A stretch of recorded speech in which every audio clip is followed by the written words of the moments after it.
कर्पूरगौरं करुणावतारं संसारसारं। ओम शिवाय, जय माता दी। पुनः स्वागत है आप सभी का। चलिए हमारा विषय ले लेते हैं। सूर्यदेव जो हैं दूसरे भाव में अगर आ जाएंगे तो क्या प्रभाव रहते हैं और क्या हमारे को उपाय करने चाहिए। स्कैनिंग के अनुभव में यह सीखा गया है कि सूर्यदेव की जो मूल प्रकृति है वह कभी भी ख़त्म नहीं होती है। यानी सूर्यदेव की जो मूल प्रकृति है वह है अग्नि, और अग्नि का भाव है कि अग्नि जहाँ पर प्रकट होगी वह गुण के आधार पर निर्णय नहीं लेती है, क्योंकि वह तत्व है, अग्नि तत्व है। यानी सूर्यदेव जिस भी भाव पर बैठेंगे उसको जलाएंगे ही। हाँ, यह हो सकता है कि सूर्यदेव की जो प्रकृति है यानी अग्नि की जो प्रकृति है वह नहीं बदले, लेकिन वह भाव जो है इस प्रकार से बना हुआ है कि सूर्यदेव की जो सारी शक्ति है, जो अग्नि की जो पावर है, उसको सोख ले या उसको डाइवर्ट कर दे, तो फल जो है अलग अलग हो सकते हैं। अब समझिएगा कि यहाँ पर किस हिसाब से इम्पैक्ट डलता है। एक बड़ी सीधी सी बात है स्कैनिंग के अनुभव में कि सूर्यदेव अगर दूसरे भाव से रिलेटेड होंगे और अगर उसमें स्थिति ऐसी बनी होगी कि जातक जो है बहुत ज़्यादा अपने परिवार से, कुटुंब से अलग रहता है, उसको समझ में ही नहीं आता है कि मेरे परिवार वाले बताइए किस विचारधारा के हैं, इनको समझ में ही नहीं आता है, इनको बहुत सीधा चलना चाहिए। यानी जातक बहुत ज़्यादा ईमानदार है, धर्म की बहुत ज़्यादा पालना करता है, तो यह बात बिल्कुल अटल सत्य है कि जब उसका भाग्य लिखा जा रहा था तो उसमें यह विदित था कि जैसे जातक की जो है 35 वर्ष की जो आयु हो जाएगी उसके पश्चात जातक स्वयं से स्वयं को खड़ा करेगा और समाज में भी बहुत सारे लोगों को जो है अपना आशीर्वाद प्रदान करेगा और उनको भी ऊंच उठाने में पूर्ण मदद करेगा। तो ध्यान रखिएगा, ये एक पहली चीज़ समझाई गई है। अब समझते हैं कि जो मूल प्रकृति है सूर्यदेव की, जहाँ बैठते हैं उसको जलाते हैं, ये बात बिल्कुल सत्य है। लेकिन जैसे ही सूर्यदेव सेकंड हाउस से रिलेटेड हो जाएंगे तो दूसरे भाव के बिल्कुल सीधा सामने 8वां भाव पड़ेगा।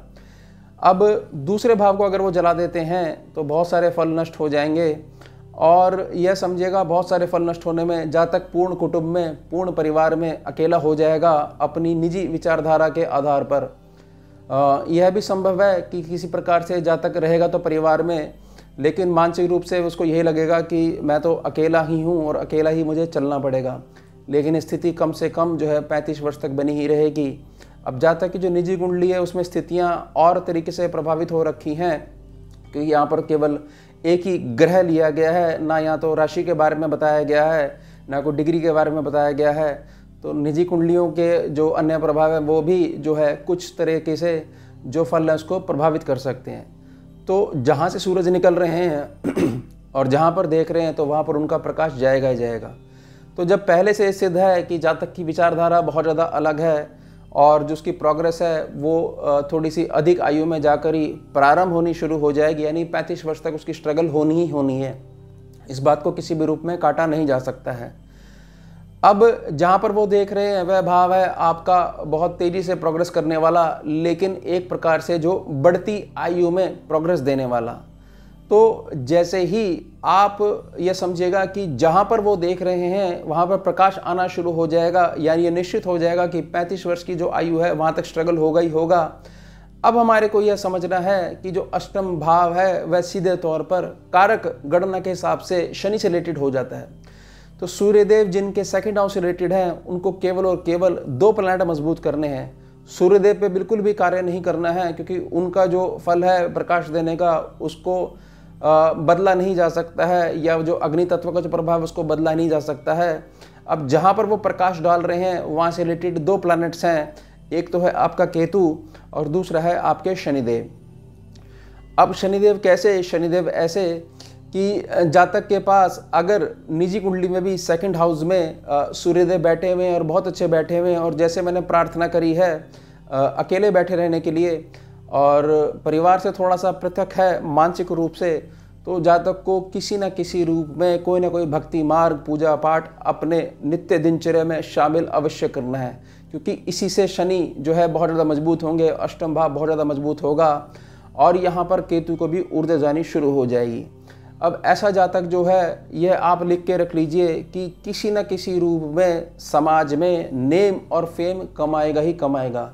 ऐसी अवस्था आ जाएगी कि उसके पास इतना भी समय नहीं होगा कि किसको जातक को समय दे पाए और किसको नहीं दे पाए। इतना ज़्यादा जो है ये ग्रह सूर्य देव जो है वो बीज डाल देंगे और उतना ज़्यादा उसके जीवन में प्रकाश में उसको बना देंगे। अब 2 सावधानियाँ इसमें आपने बहुत ज़्यादा ध्यान करके रखनी है। यह ध्यान करके रखनी है कि यह बिल्कुल ठीक बात है कि किसी भी प्रकार से परिवार का सुख आपको नहीं प्राप्त हुआ है मानसिक रूप से, लेकिन जो भी आपके पितृपक्ष आते हैं उसमें जो 16 तिथियां आती हैं, और अगर आपको कोई भी विधि नहीं पता है या बिल्कुल भी अगर आप ऐसा कहते हो कि नहीं मैं बहुत ज़्यादा जो है मॉडर्न विचारों वाला हूँ, मैं इन सब चीज़ों को नहीं मानता हूँ, तो यह तो आप मानते ही हो कि भूखे को भोजन तो कराना ही चाहिए, क्योंकि पेट तो आपके भी है और उनके भी है। यह तो एक अच्छी आदत है, ये तो आप गुणी कहलाओगे। तो वो जातक बोलेगा हाँ ये बात तो अच्छी है, इसमें तो कोई पूजा पाठ भी शामिल नहीं है। तो जितनी 16 तिथियाँ उसमें बहुत ज़्यादा भूखे को भोजन और प्यासे को पानी करवाइएगा, ये बात ज़रूर करिएगा, इससे बहुत ज़्यादा आपको मदद मिलेगी। तो ये 35 वर्ष की जो अवधि जो मैंने कही गई है, हो सकता है ये थोड़ी सी प्रभावित होनी शुरू हो जाए, इसमें थोड़ा बहुत अंतर आना शुरू हो जाए।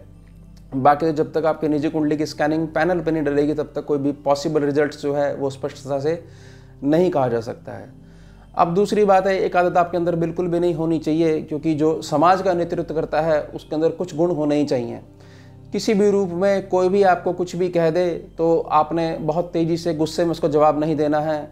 आपको ये प्रयास करना है कि कोई भी जातक जो है उसके अंदर बिल्कुल भी बुद्धि नहीं है, देखिए वह बोल गया, कोई बात नहीं, आप तो बहुत ज़्यादा समझदार हो, उसको प्रेम से ही उसको देखना है, प्रेम से ही निहारना है, और कभी भी गलती से भी केतु को ख़राब नहीं होने देना। केतु उनका बहुत ज़्यादा ख़राब होता है, जो हमेशा पीठ के पीछे बहुत ज़्यादा नेगेटिव बातें लोगों के बारे में करते रहते हैं, और वो जो कहानी बनाते हैं उस कहानी में जो चित्रण जो करते हैं उसमें अपने आप को बहुत ज़्यादा पीड़ित बताते हैं, और पूरी दुनिया को यह बताते हैं कि देखिए इसने मेरे साथ ऐसा करा, अगर उसने ऐसा नहीं करा होता तो मैं आज यहाँ पर होता, इसने मेरा मार्ग रोक दिया, ये शुरू से ही मुझसे जलते हैं। तो यहाँ पर केवल और केवल आप जो है बहुत ज़्यादा छोटा बनने का प्रयास कर रहे हो, छोटी छोटी बातें आप करना सीख गए हो।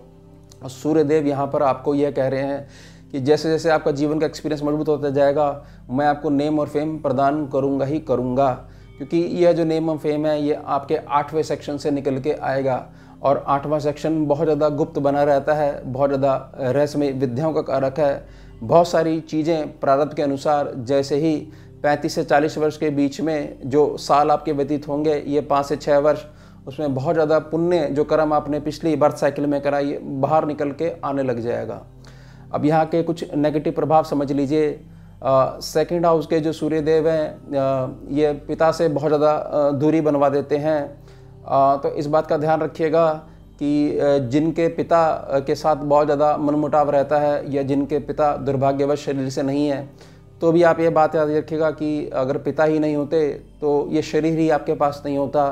तो मैंने वही प्रार्थना करी कि मानसिक रूप से आप किसी से भी कोई भी शत्रुता नहीं रखेंगे, आप केवल अपने लक्ष्य पे ध्यान बना के रखेंगे, तभी यहाँ पर जो सूर्यदेव हैं उसका आशीर्वाद आपको मिल पाएगा।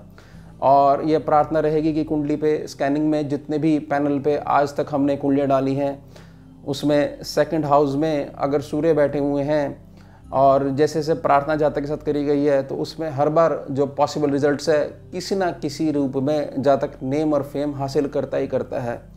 और यह बात बिल्कुल स्पष्ट है कि एक बार यह समझिए कि जैसे ही अनुभव मिलना शुरू हो जाता है और जातक बहुत ज़्यादा समझदार हो जाता है, यानी कि सूर्यदेव के आशीर्वाद से अब शनिदेव के गुण उसके अंदर आने लग जाते हैं और 8वां सेक्शन उसका मजबूत होने लग जाता है, तो जातक फिर कभी पीछे मुड़कर नहीं देखता है।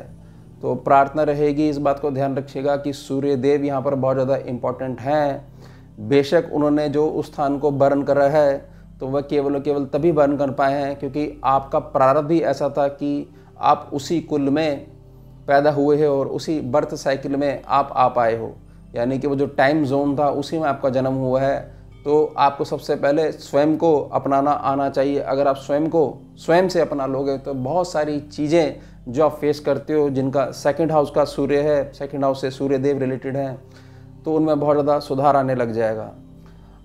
सूर्यदेव की जो एक्स्ट्रा एनर्जी होती है उसमें 2 ग्रहों के लिए प्रार्थना करी गई है, शनिदेव और केतुदेव के लिए, लेकिन एक और अन्य ग्रह के लिए प्रार्थना भी करी जाएगी कि यहाँ पर बुधदेव आपके हमेशा अच्छे होने चाहिए।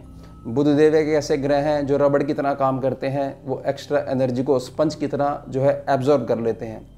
तो बुध देव आपके अच्छे बने रहें, इसलिए जो छोटी छोटी गुड़ियाएँ होती हैं, कन्याएँ होती हैं, कंजकें होती हैं, जैसी आपकी श्रद्धा हो, कोई दिन मत देखेगा तो कुछ भी टॉफ़ी चॉकलेट्स जो है उनकी पसंद के उनमें बांट दीजिए करिए। अगर वो छोटी छोटी कन्याएँ अगर हंस देती हैं, खुश हो जाती हैं, आप आते हो रेगुलर सेवा करने जाते हो, आपको देख के बहुत ज़्यादा उछलती हैं, कूदती हैं, तो यह समझिएगा कि बुध जो है बहुत अच्छा प्रभाव आगे देंगे आपको। जब तक प्रारब्ध बना हुआ है तब तक थोड़ा संघर्ष बना रहेगा, लेकिन आप स्वयं की मेहनत से मैच्योरिटी दिखाते हुए आगे अपने लिए इकट्ठा करे जा रहे हो। और जब ये चीज़ आने लग जाएगी, जैसी शनि मजबूत हो जाएंगे, तो बृहस्पति देव आपके जीवन में बहुत सारे अटके हुए कार्य हैं वह पूरे कर देंगे। और इस बात को बहुत अच्छे समझ लीजिएगा कि यह बात अगर पूर्ण रूप से लागू होती है कि मानसिक रूप से आपका कोई भी नहीं है, सब दिखावे के हैं, घर में भी सारे जने हैं जो है वो आपकी भावनाओं को नहीं समझते हैं, पता नहीं जो है आपका जन्म क्यों हो गया इस परिवार में, तो यह बात स्पष्ट है कि आपका अपना आपका इंतज़ार कर रहा है। यानी जब तक आपका विवाह नहीं हो जाता है तब तक इस बात का थोड़ा सा खेद बना रहेगा कि मेरा अपना कोई नहीं है, सब है शरीर से फिर भी मेरा कोई अपना नहीं है। तो आप केवल इसी बात की तैयारी करिए, मजबूती लेके आइए और उस दिन का इंतज़ार करिए जब आपका जीवन साथी आपके जीवन में आ जाएगा।